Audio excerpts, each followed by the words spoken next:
Welcome. Hello. I'm delighted to greet you and welcome you to one of our Tiara weekly conversations. I'm Peg Rowe, and I'm one of the partners here in the States. And I'm welcoming also Franciska Dekker, who is joining me from the Netherlands. Thank you. And we're here today to talk a little bit about mindfulness, which is a really interesting topic. And one of the things that we know is that there is an increasing interest in this topic, particularly given the environment that we're in today. People are still, moving beyond the pandemic and the effects of that, and it creates a tremendous amount of uncertainty. And in that uncertainty, we found a lot of our clients and organizations we work with are really exploring how could mindfulness be a useful practice for their leaders in particular during this time of uncertainty. So with that, anything else you want to say to welcome us, Franciska? This is great welcoming, Peg, what you are doing. And maybe just to why it is that attention to mindfulness is important is that with all the pressure going on at the moment, it's really easy to get into reactive modes and to be in repeating patterns of things that are not working, even if we are working really hard at finding new solutions for problems. The whole atmosphere, the whole environment is so conducive to, repeating patterns. Absolutely. So one of the things that we thought we would start with is a simple definition of mindfulness, because mindfulness means so many different things to different people.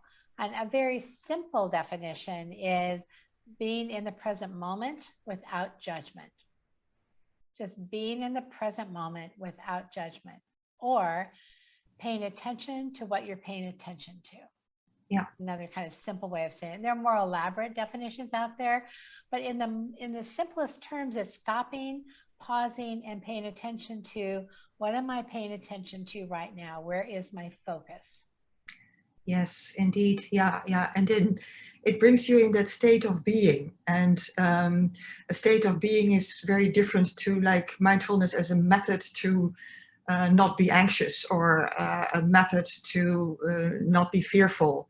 Or what people also sometimes think is that practicing mindfulness is like a relaxation exercise. It's nothing like that. It's about that awareness, what you say, in the present moment, with everything and anything without judgment. Exactly. Beautiful. And the without judgment part, I personally find is the hardest thing. I can get present and then be in a judgment about where I am versus where I think I should be. So the without judgment part has been the part for me that's a kind of a stretch as an individual, to get to that place of just being able to be with what's where I am, and then from there choose where I want to put my focus. Yeah. One of the things that we love about the idea of mindfulness is that it actually is something that you can do anywhere, anytime, any place. You can practice mindfulness while you're brushing your teeth in the morning and simply focus on the act of brushing your teeth. And in doing that, you bring your mind to the present moment, and it takes it away from whatever the uncertainty is, from whatever the other thoughts are that you're having, from whatever it is that might be, racing around in your brain at that moment. It allows your brain a little bit of a respite, a place to stop and say, yes, we're brushing our teeth right now. Yeah. And that's all there is to do. It is. It's really about directing your mind, right? Mm-hmm. When you're not directing your mind takes charge of its own and thinks of things to do, especially worries.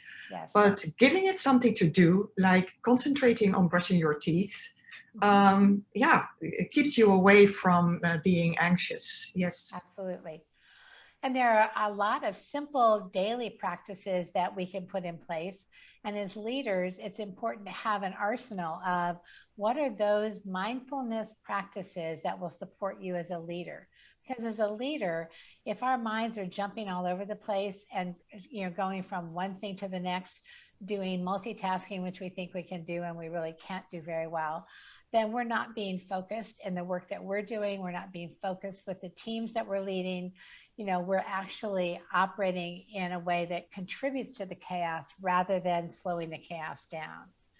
So I know everyone I know who does a daily practice of mindfulness, it's an ongoing thing. It's not like once in the morning and then I'm done. It's throughout the day, checking in with yourself, taking 3 conscious breaths if you need to, just to calm yourself and get present to this moment, and then being able to move forward. What are some of the things, Franciska, that you do from a mindfulness practice? What are the ways that you integrate this into your daily life?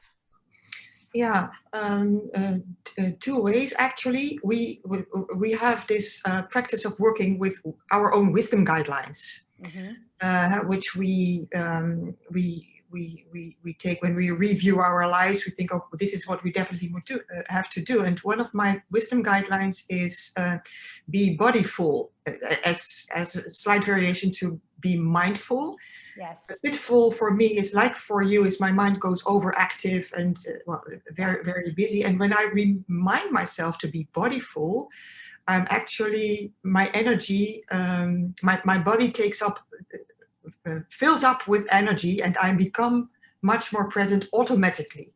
Wow. So it's just remembering that. And an additional practice is breathing, just breathing, and which also helps putting the energy into my body. And I know that's one of your favorites as well, Peg. Yeah. Yes, it is. Yeah. So we just gave you a sampling today of a conversation around mindfulness, and we're going to do an in-depth conversation with a group of a panel of 4 experts next Wednesday, which will be April 7th, 2021.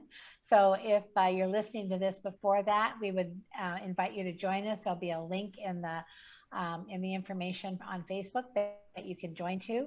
And we're going to have a really lovely conversation around what is mindfulness, how do we use it, what are some daily mindfulness practices that we can engage in, what are the benefits of mindfulness, and how mindfulness is now being introduced into the work environment, which is a relatively new event to see much more focus in companies on bringing mindfulness into the workplace. So join us if you can. We would love to have you. And if not, you can always listen to the recording later. But we think this is a really important topic for now and something that will support everyone as an individual. Absolutely. Yes. Wonderful. Thank you, Peg. Thank you.